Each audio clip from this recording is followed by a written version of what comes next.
正しかったはずの営みがなぜ終わるのか。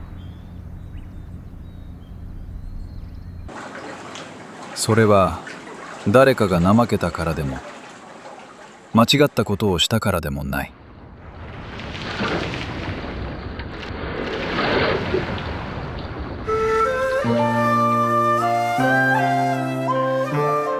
むしろ正しいと信じ、もがき苦しみながらも続けてきた先で起きた終わりだった。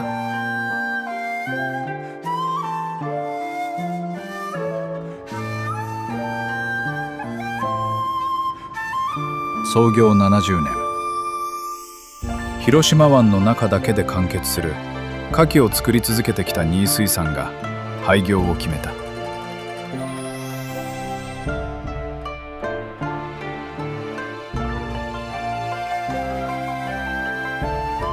派手さはなかった。だが手を抜いたこともなかった。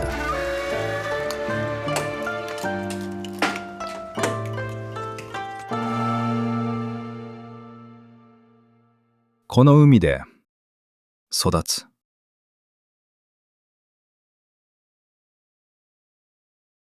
潮に揺られながら時間をかけて静かに強くなる。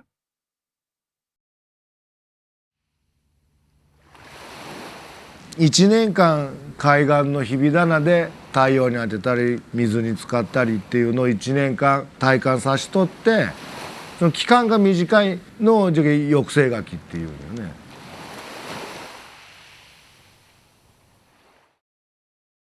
暑い夏に自然採苗し、瀬戸内の大きな干満差で鍛え、宮島沖の激しい潮流で育てる。そして一年で最も厳しい真冬の海から引き上げる。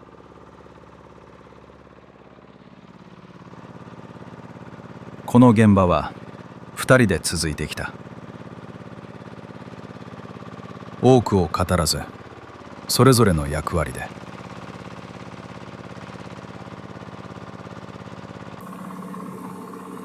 寒さの中でここまで育ててきた。育て方は同じだった。大切にしていたものが違った。鍛えて鍛えて鍛えて海に戻して、だからいっぺんにガッと大きくなるけこだわってやろうってね。このこだわりは流行やマーケットから生まれたものではない。父から子へ言葉少なに引き継がれてきた考えだった。親父から言われとるんは、海に浸かっとる期間が短ければ短いほど牡蠣っていうのは美味しいんじゃって考えちゃったけ。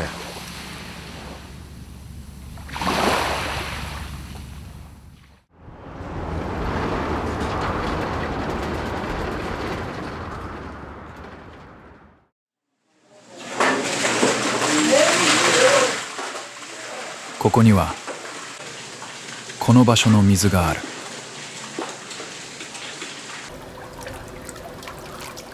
水揚げした牡蠣は地下から汲み上げた汽水で磨かれる。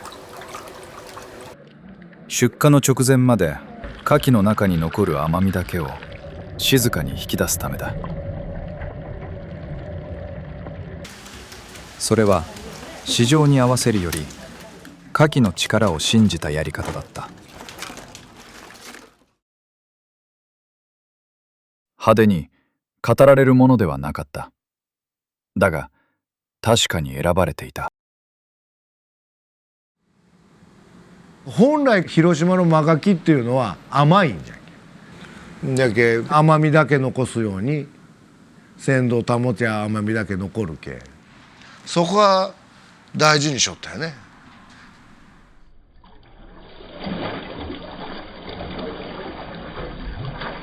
小粒であることを欠点にせず、甘みを引き出し鮮度を保つ。その積み重ねはやがて味へと昇華し、静かに届くところへ届いていた。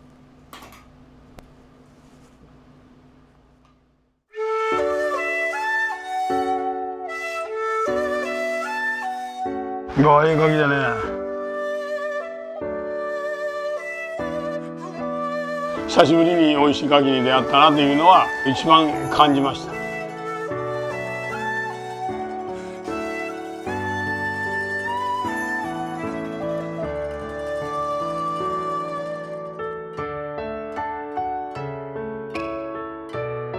今までの料理人人生の中でこのガキが一番最高じゃなかったかね思うんですよ。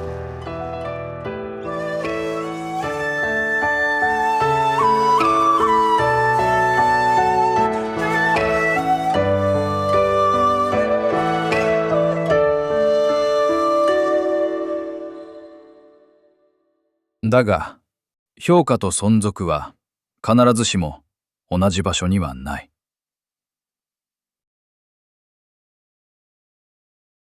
いくつもの理由が重なり、家族中心で続けてきた営みは静かに限界を迎えていく。これがもう2年続いたら倒産になるじゃろう。この70年やってきた新水産を最後倒産に追い込んでやめるような形だけは絶対嫌じゃったけ。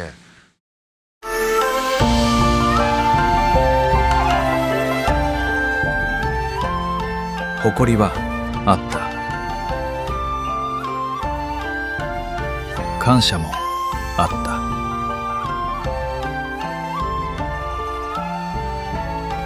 ここの柿じゃないねけんとかね、よそと違うとか言われたらやめたらいけんのじゃないかいうのと葛藤よね。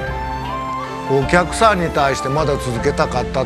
美味しい言うてもろて笑顔もろて、夏がしんどうても冬朝なんぼはよってもお客さんが待っとる思うたらそれは全然苦にならんことじゃっ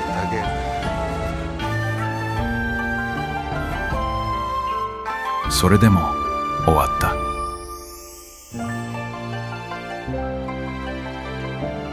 正しかったはずの営みが静かに終わった。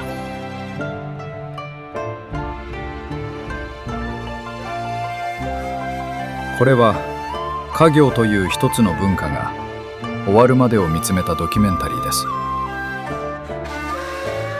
この不条理の中に今の日本の姿が映ってはいなかっただろうか。